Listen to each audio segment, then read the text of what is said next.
Welcome to the Roetzel HealthLaw HotSpot. HealthLaw HotSpot is a podcast for physicians and health professionals that covers the legal issues and trends that affect the healthcare industry. Hi, everyone. Welcome to the HealthLaw Hotspot. I'm Ericka Adler, shareholder and leader of the healthcare practice at Roetzel and Andrus. Today, we're continuing our discussion of some of the due diligence issues that practices need to think about as they prepare potentially to sell, but otherwise are just getting their practice into good shape. We pick up where we're talking about some of the stark issues that come up when we're doing due diligence reviews with buyer's counsel. Another thing I want to talk about is Stark. So everybody's heard of the Stark laws, and depending on your practice and the services you're offering, it may or may not apply. But from the perspective of what's in the compliance plan and what buyer's counsel is looking for, one of the things I want to talk about is how an average practice that offers ancillary services, which could just be X-rays, labs, DME. I don't know, but there's obviously, for those of you that aren't familiar with Stark, Stark is a law that must involve Medicare patients, designated health services, and there's CPT codes online that are specific, but they generally involve categories of ancillary services, such as radiology services, all kinds of imaging, physical therapy, laboratory, etc. So if you're offering those, you may be covered, and most small practices are offering something like that. So when a physician is ordering tests within their own practice for these items, right, or sending patients somewhere to receive these tests and they have any kind of financial relationship with the place they're sending them, you automatically are going to be implicating Stark. And it's a huge law. We're not trying to cover it here. But if you think that you might be covered by Stark because you offer ancillary services to federal patients, one of the things I want people to think about, and I'm going to have Christina kind of explain this in a little more detail, is whether or not you've ever had your compensation arrangement with your doctors in your practice reviewed for compliance with Stark.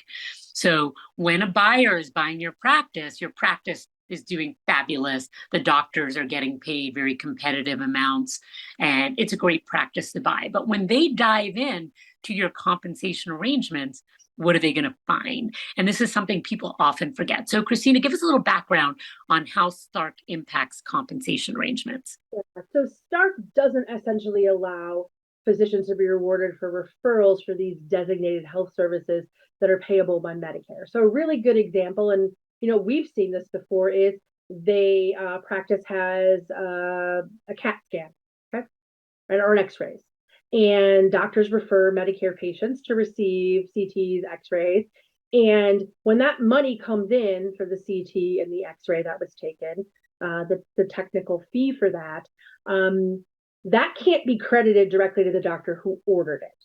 So, if Ericka and I are both doctors and she orders 10 CTs and I order 12 CTs, so all the money for her 10 CTs, they credit to her, the money for the 12 CTs, they credit to me, that is not Stark compliant. You have to handle this DHS income that's Medicare payable in a very special way. And it's a way that's Stark compliant. And I gave an example that's a very basic example. It's kind of Stark 101, but there's a lot more detailed and a little bit more difficult Stark problems that happen with ancillary services and with compensation arrangements that need to be reviewed. And there can be some complex Stark problems where practices who know Stark and understand Stark and think they're complying with Stark aren't, because they didn't know some of the very more detailed Stark rules. So that is a huge issue for due diligence when you have a buyer.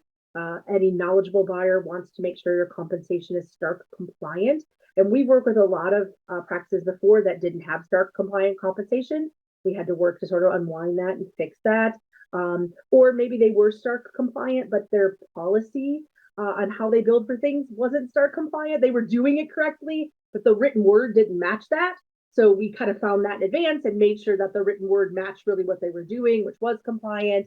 So these are all things, again, that are important to look at before you're going to enter the buyer's market, to sort of eliminate the need for the buyer to point it out to you that it's a problem. You already identified it and you fixed it moving forward.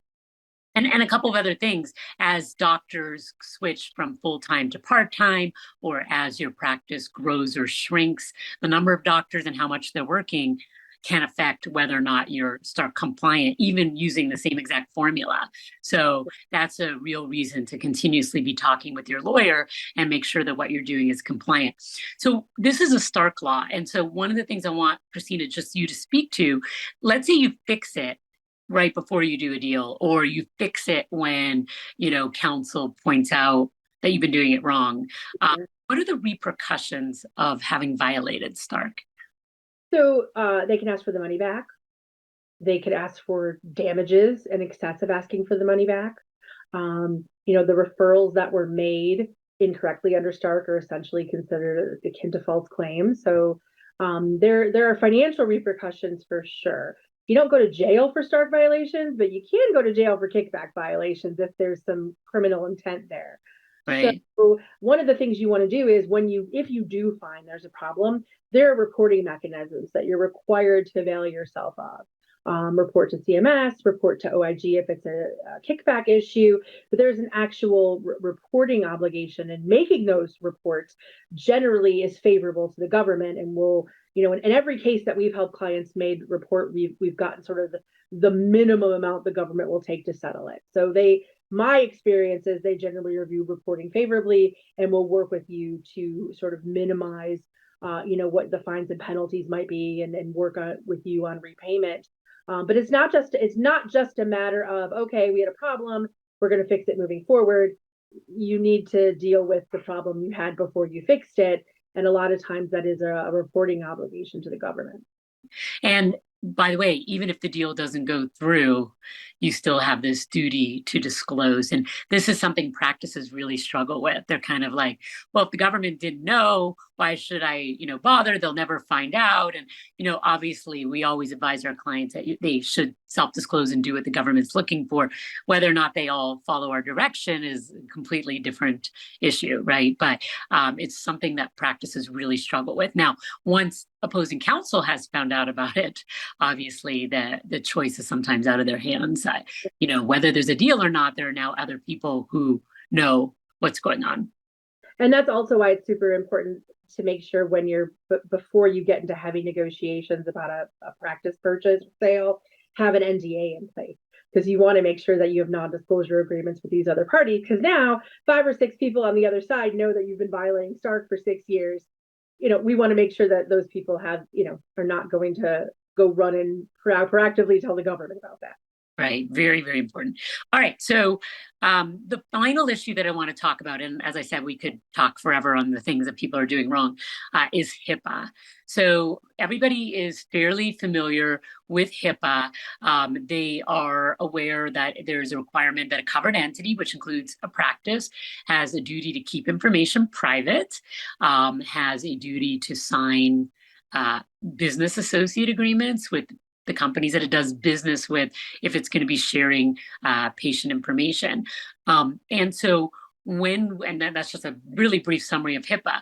Among the questions that counsel is going to ask is, see a copy of the HIPAA compliance plan, ask whether there's been any audits, both from a technological standpoint, as well as just from of the documents of the practice, whether the practice has logged any improper disclosures, whether the practice has gotten signed BAAs, whether the practice has done annual training, what type of training have they done. The questions related to HIPAA are probably the most detailed and expansive of all the different categories that we've talked about.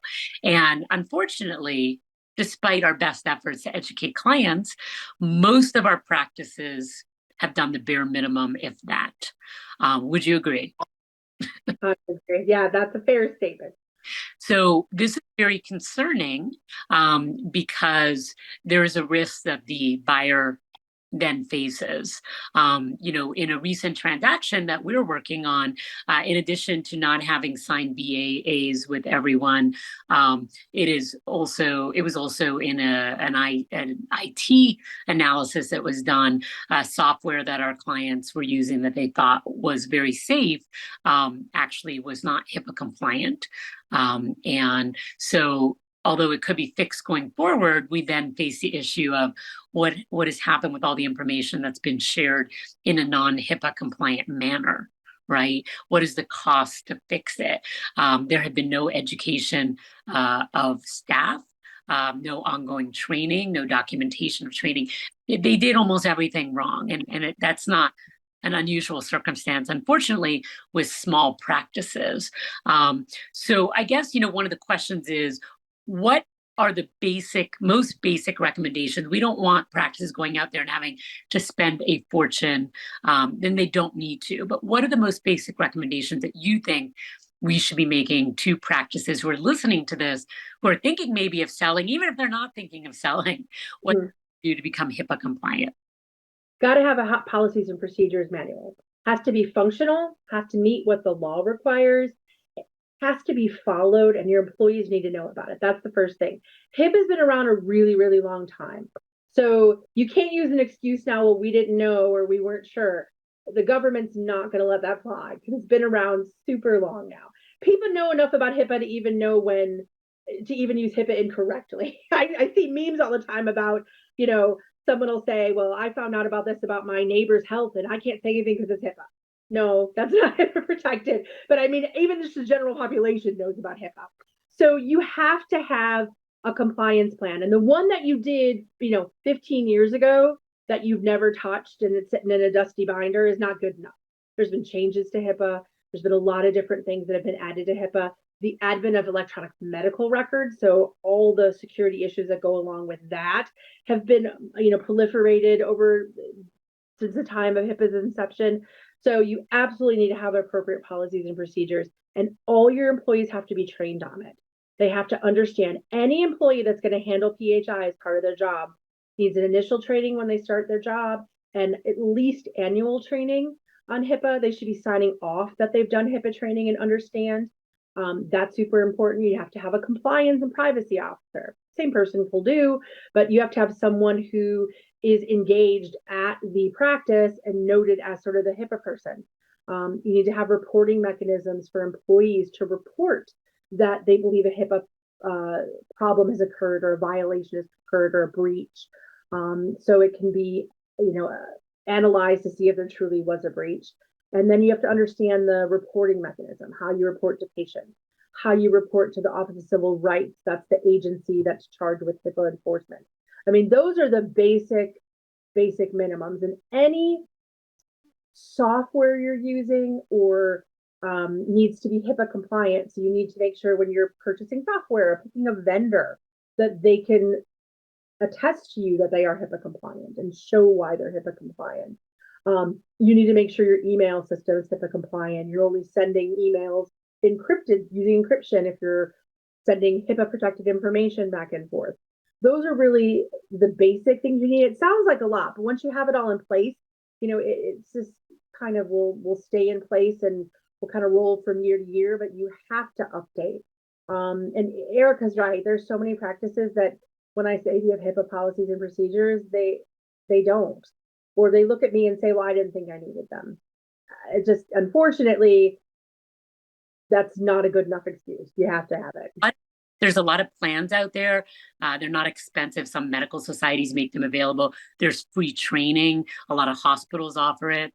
But there's also, the practice can, make an online training. There's a lot of services where you can just pay one amount for the year and all your employees get training and then you get a certificate. So there's a lot of stuff out there right now that it's made it so much easier. But if you're just, I know a lot of practices are so overwhelmed and this is just another thing. But if you're thinking of selling, this is one of those big things that will create a lot of pause for a buyer because they don't want to take on this risk. And, Christina, one of the things we can also talk about is that, whether or not you're selling, there's a new trend where law firms are going after practices that they suspect may have not complied fully with HIPAA. So we have seen, some advertising by lawyers who are trying to do class action lawsuits, and they're looking for patients who are patients of particular practices. And a lot of this has to do with practices that do online marketing. And I don't want to get into a lot of detail. I think we'll maybe do a separate podcast about this, but maybe you just want to give a little bit of information about what the issue is. Yeah, I mean, the concern that marketing is not being done properly, or they're using those sort of, I think it's called meta analytics, or like Facebook uses, that tracks IP addresses of people that go to advertisements. There's been some discussion by the government somewhat recently that they don't love that. They think that's not HIPAA compliant. There was a court case that sort of said, no, we think it's okay. So it's a little bit in flux. But, practices that heavily market on social media or try to gather patients that way and gather information that way, there are some law firms out there right now that are looking for class action lawsuits, thinking that's not appropriate, and are trying to gather data and information. So very important from a HIPAA perspective that you have sort of your ducks in a row. And we've seen, Ericka indicated, we've seen practices get caught up in sales related to HIPAA issues. And even if it doesn't, let's say it doesn't derail the practice sale, and maybe it doesn't lower the purchase price, it will definitely slow everything up. So if you want to sell and you're looking at a closing date, let's say 60 days from when you sign your letter of intent, and they find a big HIPAA issue, you're not closing 60 days. It's going to push everything back. So, anything that you had in mind for wanting to have the purchase price by a certain time, or maybe a tax benefit if you did it by the end of the year, all that may be now going away because we have a HIPAA issue that slowed everything up for 30 days. Right. Yeah, so one thing to take from this is that if you're doing marketing online, talk to your lawyer, make sure that what you're doing is being handled in the most appropriate manner, and that your patient information is not being collected, using data online. The second thing is patients should be signing authorization forms that allow you pretty generically and freely to use information for marketing purposes. So, if you're not having an authorization signed when patients are filling out their initial forms, or annually when they're completing updated documentation, include an authorization that allows you to use information for marketing purposes. And then finally, whatever these marketing companies are out there that are, make sure you have a BAA with them, at least cover yourself that way. So I think maybe we'll do a separate podcast on this with one of our partners that kind of specializes in this area, because I think it is going to become a huge HIPAA issue for many practices. All right, so a couple more things I just want to touch on very briefly. One of them has to do with whether your practice is properly calling somebody a contractor versus an employee. I know it seems very obvious. A lot of practices assume that if somebody's part-time, they can automatically be a contractor. That is but one factor in the test of whether somebody's a contractor versus employee. We have seen transactions derailed because the buyer's counsel believes that some of the people you're calling contractors should be employees.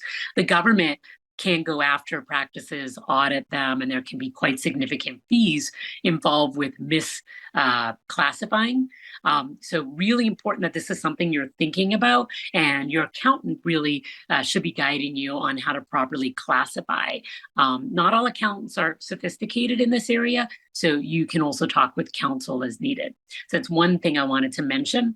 The second thing, and I know Christina will agree, it comes up in every transaction, is that at least annually, semi-annually would be even better. Quarterly would be awesome. You should be running everybody who works for you, not just employees or providers, but administrative people as well, through the OIG database to make sure that they are not excluded individuals under the, under Medicare, Medicaid, or any other federal program. Every single buyer asked for this. And I have yet to come across a seller that does it. What about you? Yeah, I think I can think of maybe one or two that I have that I think do it at least annually, but that's it. But I would say quarterly is the best way to do it. I mean, there are rules on that. If you have someone providing services that's excluded, or someone even acting as a manager, not even providing direct services, but they're excluded provider, they can't. So you need to be very, very careful about making sure that everybody's run through that database and that they're not going to show up as an excluded person. Right. And by the way, you can lose your CMS number your provider number, if you have somebody who's in that database working for you. So it's really in your best interest to check. I think everybody always thinks they know the people working for them and they wouldn't do that kind of thing. You just know they could have just, embezzled money somewhere in their past and you don't know. You have no idea, really. So that is such an easy one.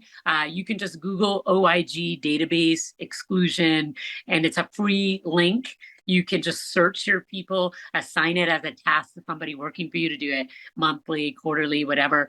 But there's really no excuse that you didn't get that done. That is an easy one, and it really makes you look good to a buyer, I think. Yeah, exactly. And I think one other thing too that I just thought of that we've had some issue with, if you do any telehealth, if you're a practice that does a lot of telehealth, you need to make sure that you're registered in the states where you're providing services.